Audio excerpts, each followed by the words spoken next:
監督の一番大事な仕事はみんなを引っ張っていくことよ。Oh, I have so much material for an episode like this. Cold open for this one featured the Ojamajo seemingly selling themselves out to Jeff Bezos, though thankfully they were just rehearsing for a play, not so well mind you. This is what happens when y'all try to hire non-union workers during a strike. The episode proper quickly clarified that this play was for their talent show. Nobuko had already written a script, so they just needed to start selecting their cast and staff members. Reika, of course, volunteered herself as the lead, but everyone went with Ompu, who is a formerly trained actress, so it does make the most practical sense, and not just because the dudes are simpy again. And fortunately for Reika, Nobuko had already picked out the perfect role for her.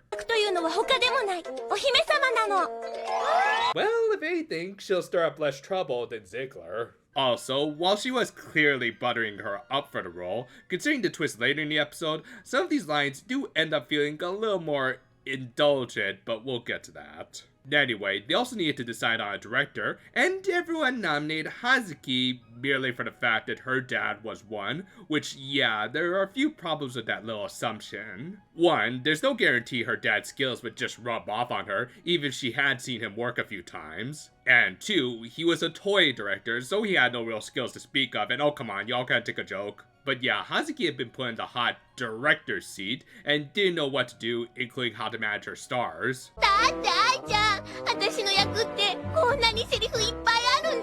Hey, don't complain unless you want to be replaced by AI. To her credit, she did do the one wise thing that many good directors should do and consult with their writers, including little details like how the actor should speak and move around in certain scenes. Nicely done, with even a little comedy sprinkled in, though am I the only one distracted by how everyone suddenly has Ilulu hands? Interestingly though, I think some of the more entertaining scenes in this episode were of Hazuki being a mediocre director who was somehow both too hands-on and off when it came to leading her crew. It was both funny, but also gave good introspection to what the Yellow Ojamajo had to overcome in this episode. And sure enough, director Hazuki's issues just kept on piling on the next day. Oh, I see. She's going with the J.J. Abrams method of directing. Let everyone else do the work for you instead.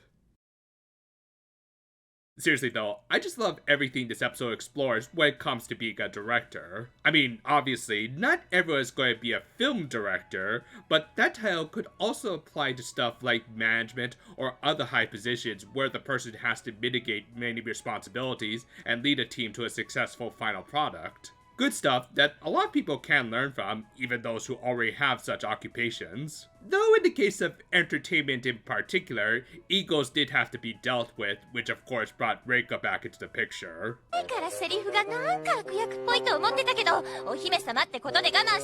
I maintained my Ziegler comment. That plus everything else eventually pushed Hazuki over the edge. Fortunately, Nobuko came in to indirectly hint at one of the more important aspects of being a director. This would later be backed up by our friends who simply asked Hazuki what she wanted to do, which made her realize directors should exercise at least a little bit of creative freedom. I mean, obviously, they shouldn't heavily deviate from an original writer's concepts and ideas, I hate you, but a lot of things kind of have to be left up to their interpretation. For instance, with Madoka Magica, Gen Urobuchi mostly came up with the concepts for the witches of that show, and mostly left it in the hands of director Shimbo Akiyuki to figure out what they would look like. In particular, this one witch was penciled in as just being a tentacle hentai monster, but Akiyuki then turned it into the Little Mermaid's Nightmare, and no, I'm not talking about that. The point is that this did lead to Hazuki's big comeback moment that even led her to convince Reika to go accept her role. She still seemed to have her issues, but Hazuki's persistence, in particular all the work she put into notating her script, won her over. And, kind of amazingly, Hazuki managed to accurately grasp Reika's role, which also turned out to be Nobuko's sort of self-insert.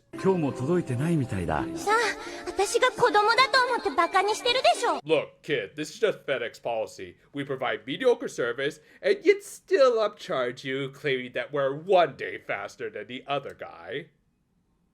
Why no, I'm not salty that all my packages from them always end up being crushed. Why do you ask? Snark aside, including how I could point out how this whole play basically came about because Nobuko had a slight Karen moment, which actually makes Reika some spot-on casting, this was a nice moment for the young writer, being able to apply her creative talents to create something that would have been otherwise mundane moment, and as even she pointed out, it was just over a second place prize pen she had won. And yet, because the parcel had her name on it, and the delivery man at least put in the effort to make an early morning delivery for her, it all combined for something a little more valuable. Priceless. There are some things money can't buy. However, one last wrench just had to be thrown into their efforts when a last-minute scheduling conflict forced Ompu to miss the play. Fortunately, she had already picked out her understudy that wasn't Reika. I mean, they'd have to recast her too if that were the case, but rather Hazuki. の台本をここまでボロボロにできたのは葉月ちゃんだけよ。だから自信を持って。 Besides, when has anything gone wrong when the director has played the main character of their own production? I ask again, when has anything gone wrong? With that, the day of the play eventually arrived, and of course, the stars were both suffering from stage fright, though a little more so with Hazuki. Fortunately, this magical girl anime had a quota to meet, so Aiko was able to use some zawalding to save the day. And on the one hand, while I actually kind of liked that we were getting a non-magical episode until this point, where the witches were just doing their own thing, it did lead into a nice moment where Hazuki looked at her script that had played a huge part throughout this whole episode, and was reminded of all of Nobuko's efforts and Ompu's encouragement, which in turn gave her the courage to do the play without even needing to review her script, so yeah, it all works. Though, as for whether or not it was a good play, well, we really didn't get to see it. It was mostly through a montage. Though, I do have to agree with Masaru when he said, what the holy hell was the point of his role? We did at least get to see the ending, which of course turned out to be an over-dramatized version of Nobuko's experience that was more comical than anything.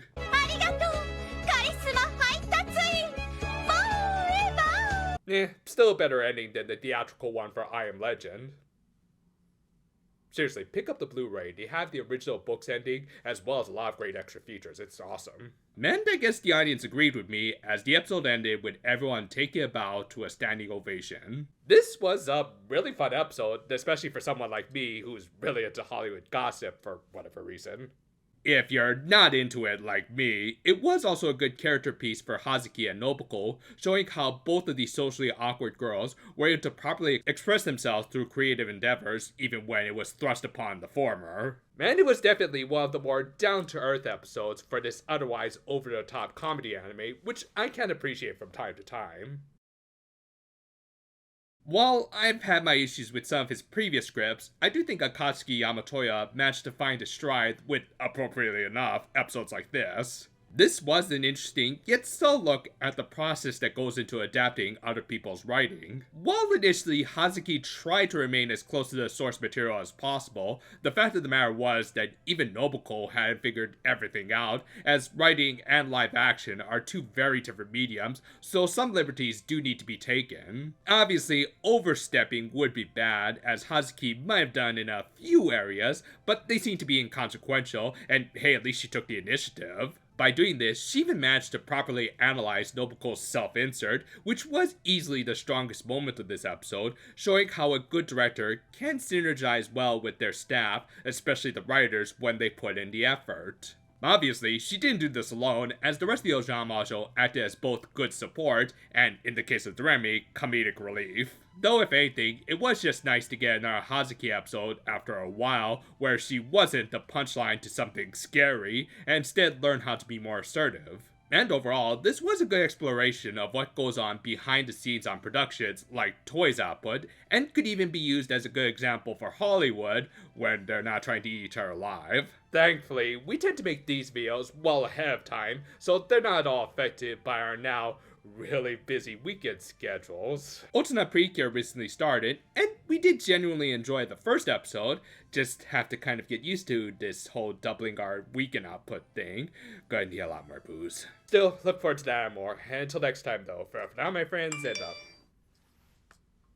oh, I didn't realize that the writer strikes were over, and they're started up again. Seriously, would you be at all surprised if that actually happened?